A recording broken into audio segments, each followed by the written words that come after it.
If you're in business for yourself or thinking about going out on your own, there's three main paradigm shifts that are going to be key for your ultimate success. In this video, I'm going to share exactly what these three paradigm shifts are, how I made these changes, and how they helped me become wealthy and free. You're definitely going to want to stick around to the end because number three is really going to surprise you. So let's get started. So, three main paradigm shifts for success. What are they? First, you need to somehow make the shift from being a technician or a professional to becoming the CEO and strategic business owner of your business. Number two, and tied very closely to number one, is shifting from working in your business to actually working on your business, building and growing a valuable and sellable company. Three, once you do, then you've got probably the biggest paradigm shift of all, which is deciding on which option you're ultimately going to choose. And you're definitely going to want to wait around to the end because you're going to love this part. First and foremost, you need to start with the end in mind. And if you're like me, you probably haven't done this. You went out into business on your own. You're a great appraiser or another profession. You did something really well and you went, wow, I really don't need to work for that company anymore. I can go out on my own. And you did what I did, which is hang up my shingle and become self-employed. So my question to you, are you just self-employed or are you really building a real business? If so, will it ever be valuable and sellable? Probably just as important, will it be stress-free? Will it be owner independent? Well, let's slow down for a second and ask some critical questions. What is a real business? Well, in my opinion, you have a real business if you have a brand. And what is a brand? Is a brand just the name of your business? It is that, but it's more than that. It's a brand promise. It's the promise of how you're going to fulfill your clients' needs and really how you differentiate yourself from your competition. Your unique selling proposition, what really differentiates you from anybody else in your particular space. You have a real business if you have significant clients and demand. You really don't have a real business unless you have a very significant client base that has a demand for your services, and hopefully that demand is greater than your capacity to fulfill that demand. You have a real business if you have a team, hopefully of A players to satisfy that demand. In my opinion, and perhaps most importantly, you have a real business if you have business systems that you've built, that your team runs to carry out what your business does. Finally, you have a real business if your business actually has value. How can you tell that it has value? Well, you get your business valued. So let me take a moment and just share that, for the first few years of being in business for myself as a self-employed professional, commercial real estate appraiser, I was so busy working in my little self-employed endeavor that I really wasn't able to build a real business. And it wasn't until I read a couple books, E-Myth Revisited by Michael Gerber and Becoming a Strategic Business Owner by Daniel M. Murphy, that the light bulbs went off and I realized, wow, this is not what it's cracked up to be. And I really need to build a real company. So, I got about the business of building a real business.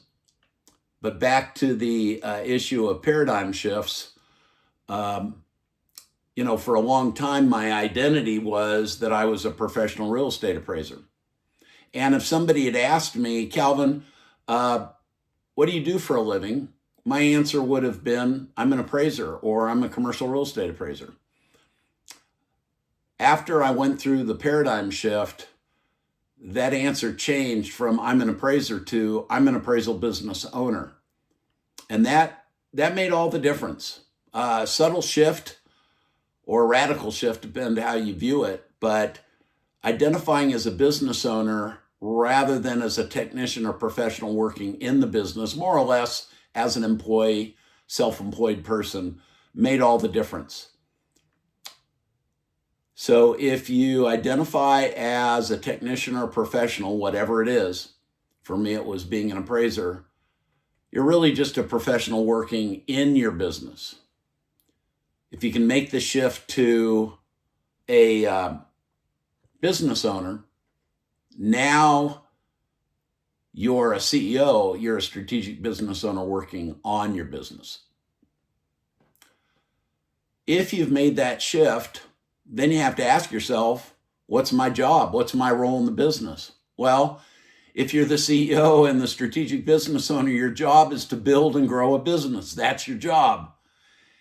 And that's a major paradigm shift because a lot of professionals, technicians working in their business as professionals, they're really not building the foundational aspects of a small business, nor are they really growing it significantly.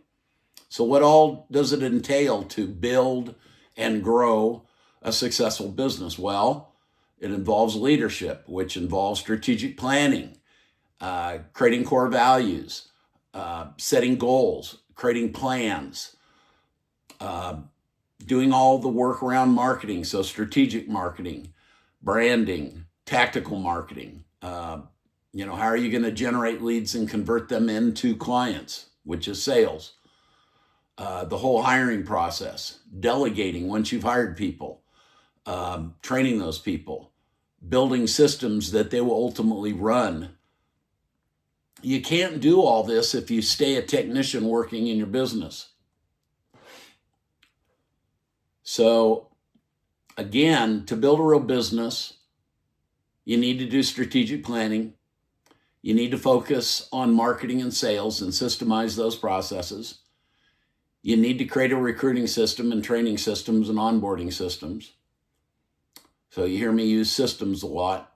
You need to develop business systems in your business. And that includes your accounting and finance and all of your administrative back office systems. So HR, IT, risk management, compliance, and whatnot. All of these business systems are contained in standard operating procedures, playbooks, operating manuals, whatever you want to call it. But all of this is the foundational items that you really need to work on as a strategic business owner. So great, now you have the foundation for your business built. You've built the foundation. Now what's your job? Now you need to grow your business. How do you do that? Well, besides getting more clients, you want to diversify usually so that you're not dependent on any one client. Normally, you want to make sure that no one client represents more than 10 to 15, maybe 20% of your total revenues. It makes sense to possibly not be concentrated in one industry. In our case, banks and lenders usually comprised a pretty major component of our business. And over time, we were able to diversify to where the bank and lending industry represented no more than 25% of our business. You may very well want to specialize in a few areas. You may want to productize your product or service.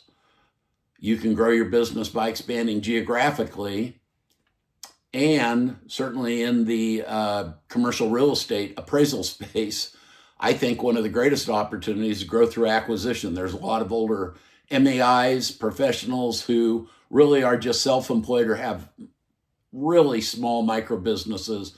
They're reaching the end of their professional career, and their businesses, unfortunately, are not valuable or sellable.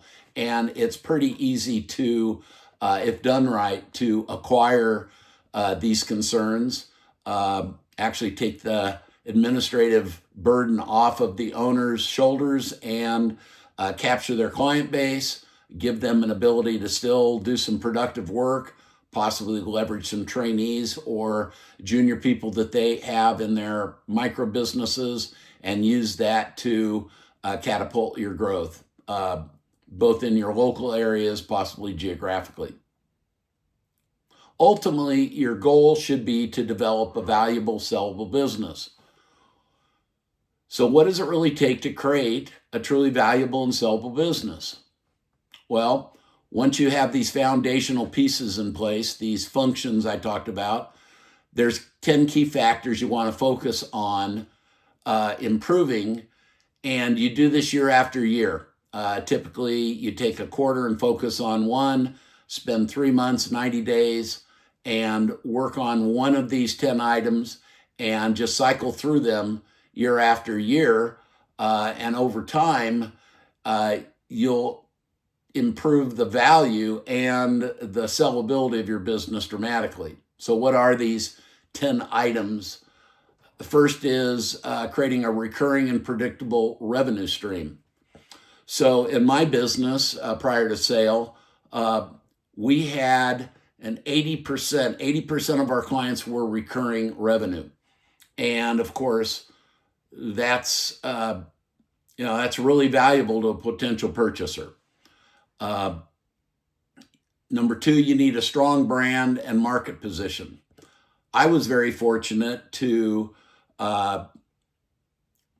have the opportunity to be one of the co-founders of Albert's Property Advisors and help grow that into the largest independent commercial real estate valuation organization, franchise organization in the United States. At the peak, we had 80 offices across the country and total revenues, I think approaching 9 figures. And I didn't get involved to build a national company. I helped build that national organization so that my local firm would have a strong brand and market position. I was fortunate to be in the Los Angeles metropolitan area, had the bulk of Southern California as my exclusive territory. And, that was my particular circumstance. You will need to look at how you can develop a strong brand and market position in your own market or markets. One thing I can share and a recommendation I have is that if your surname is in your business name, you may want to rethink that. And I did the same thing that most professionals do. My firm was called Cummings Appraisal Group, Inc. It was an S corporation. And there's my name, right? First thing in it, Cummings Appraisal Group, Inc. I don't recommend that. I recommend coming up with a name that either can be dominant regionally or hopefully nationally, and that you set your sights high. But that's all part of the marketing, the strategic marketing process is coming up with a strong brand name, brand promise, and differentiation, and positioning yourself in your market, hopefully to be very competitive. The third key item is documented processes and business systems. After I read E-Myth Revisited, Michael Gerber talked a lot about this concept called a franchise prototype, which is what you see with McDonald's and other major franchises. And what the bottom line is that all their key recurring business processes are documented such that anywhere you go, you're going to get the same product or service. It's going to be very consistent. You know what you're going to get. And, having your business processes documented gives a prospective purchaser great relief, because nobody wants to buy a job where they have to come in and reinvent the wheel. So if you have more or less systemized your business and have created, if you will, your own franchise prototype, even if you haven't franchised it, that makes your business extremely valuable to a prospective purchaser. Number 4 is transferable client relationships. Even though I had more or less extricated myself from most of the major client relationships in my business, I told my staff, I said, I do not want this business to be dependent on me. I want it to be all about Valbridge Property Advisors, Los Angeles Inland Empire, which was more or less my local brand. And they carried out that edict. And, I was able to separate myself from the day-to-day of my business to where it was about the business, it was about the brand, it wasn't about Calvin Cummings, MAI. However, when it came time to sell that business, we had to make sure that we were able to transfer those client relationships from me to the buyer, who was another very prominent MAI. And in our case, due to the fact that the client relationships had been changed from being tied to me personally or professionally, the relationships were really tied to the business. That transition was relatively easy, and we were able to transfer all of our client contracts, I think, without, I don't think there were any we were not able to transfer over. It took a 4 or 5 month transition period, but we were able to do it. The 5th item is a skilled and reliable team. Over time, I learned some of the keys to building a good culture and high employee satisfaction. And as a result, we had a fairly tenured professional staff. I think the average tenure was almost 8 years. And in the commercial real estate appraisal space, that's pretty good. And all of those people stayed with the new owner once the business was transferred. So developing a skilled and reliable team of both, and our team wasn't just employees, it also included a couple independent contractors doing some web development, some database design development work, as well as vendors that we had contracts which included a major PEO company, Insperity, and an IT managed services company, of course, bookkeeping, accounting services, etc. But having a skilled and reliable team is really key for building a valuable and sellable business. Number 6 is owner independence.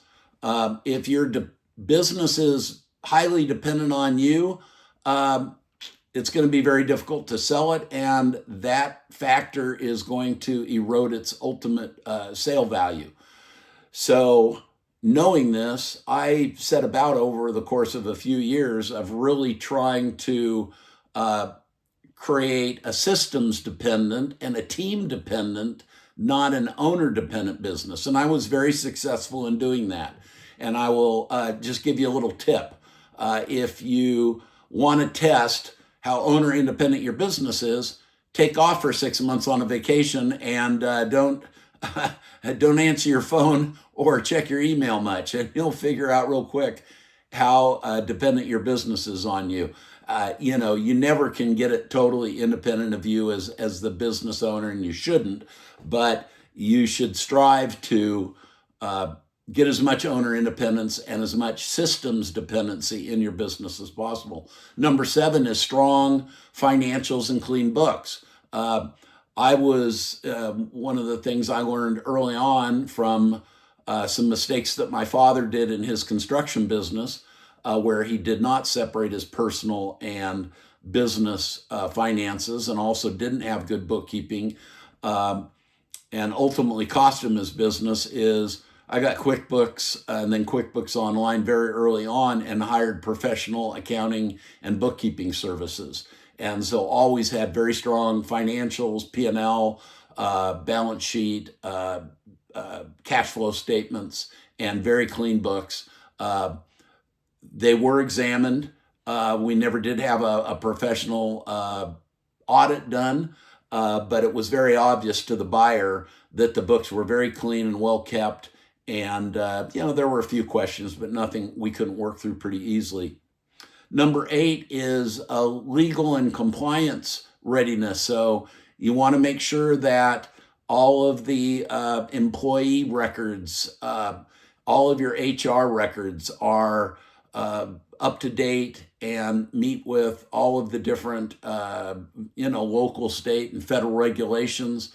We're in the commercial real estate appraisal space, so there's a lot of regulation through major financial advisory boards and appraisal boards, contracts with vendors, contracts with clients, all of that, all of your licensing and whatnot really needs to be tip-top shape, and it's something to work on, certainly as you get closer to a potential sale.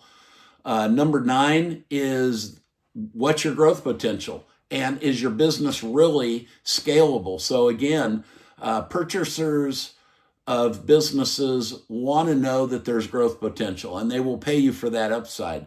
But it has to be demonstrable, and you need to show upward trends and show through the fact that you have it systemized or that you've already scaled the business that it can be scaled further. And this will stick around because the third paradigm shift is going to tie into that. It's very, very important.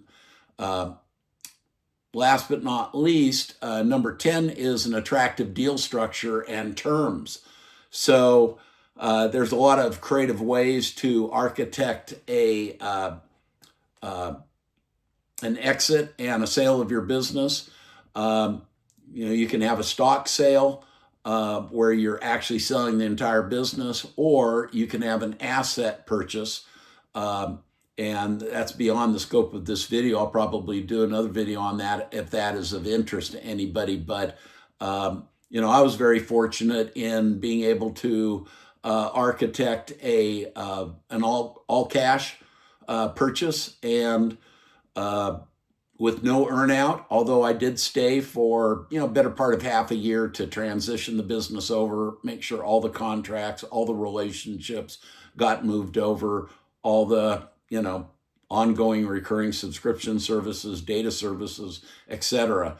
And just helped out to make sure that the transition was a smooth one. So those are 10 things that you really need to think about. Once you get the foundational pieces of your business in place, you want to start working on these 10, what I would call value drivers, that will make your business more valuable and sellable over time.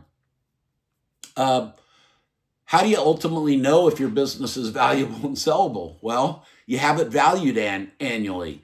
You actually hire a business valuer, a professional business valuer, and that is somebody who values businesses on an ongoing basis. And the cost is going to, depending on the size of your business, is going to run from, on the low end, probably $1,000 to $1,500, to on the high end, $2,500 up to, possibly $5,000 or more. So you have it valued. And I did, in the first year we had it valued, it really didn't get my attention.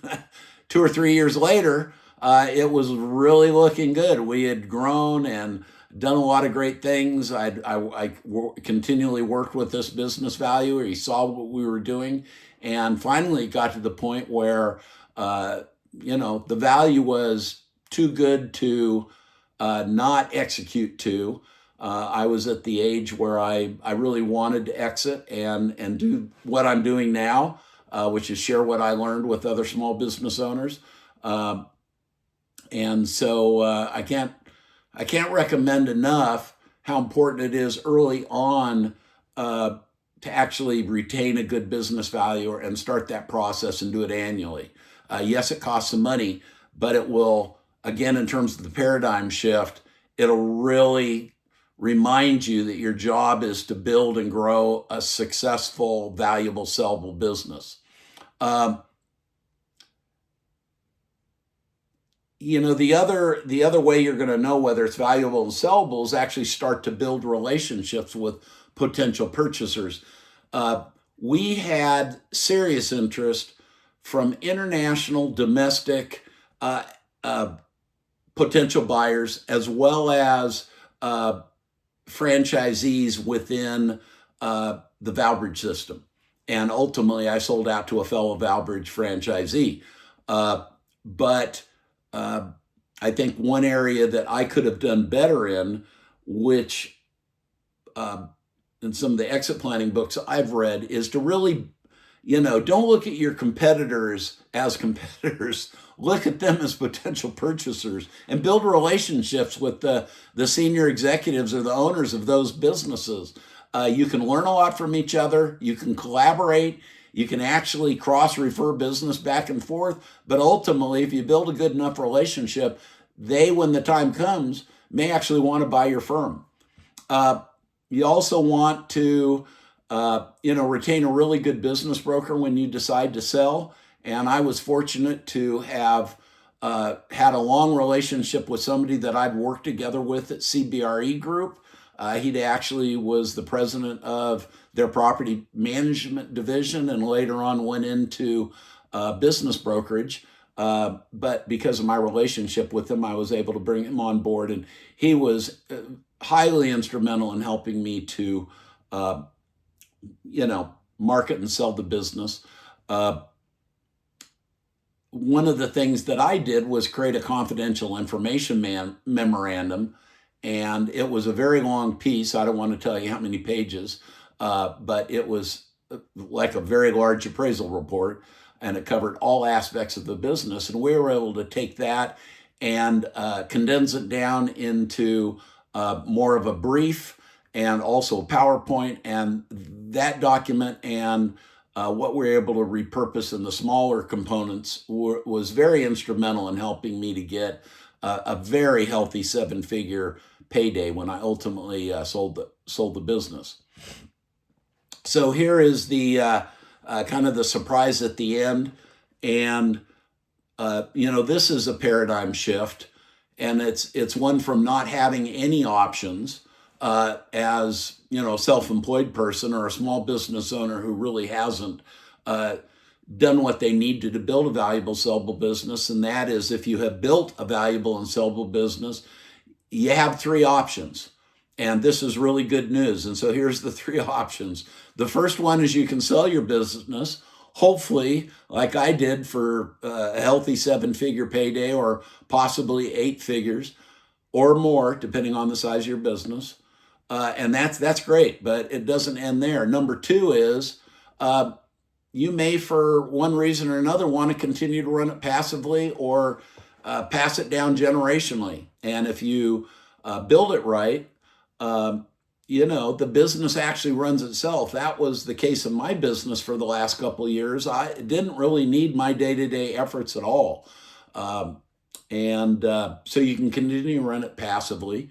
Or number 3, if you've been successful in 2xing, 3xing, 4xing, 5xing your business, which is what I help the people that I work with do, you can decide, heck, if I can 2x, 3x, 4x, 5x it, why not 10x it, 20x it, maybe 50x it? You can only do that if you've really created what Michael Gerber calls a franchise prototype, by the way. But if you've built a systemized business and got your business model down properly, you can definitely expand pretty significantly, and then at a future date, sell it for a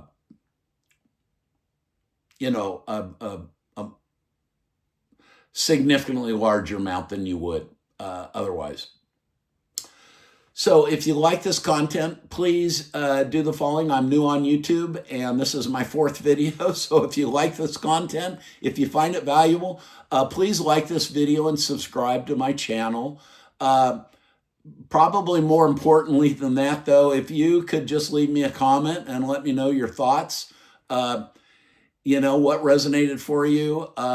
If you think there's specific topics that I could speak to in future videos that would be of most interest to you, if you could just note that in the comments.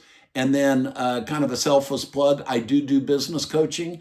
The majority of my coaching clients are commercial real estate appraisers, either in startup, self-employed mode, or with with employees, in the $1 million to $2 million revenue range. So I do business coaching. We have a couple different coaching programs, Founder 2X for non-appraisers and the Appraiser 2X coaching program for appraisers. You can find out more at my website at calvincummings.com. And anyway, I appreciate you taking time to watch this, and I hope you watch future videos. And thank you very much. I appreciate it. Bye.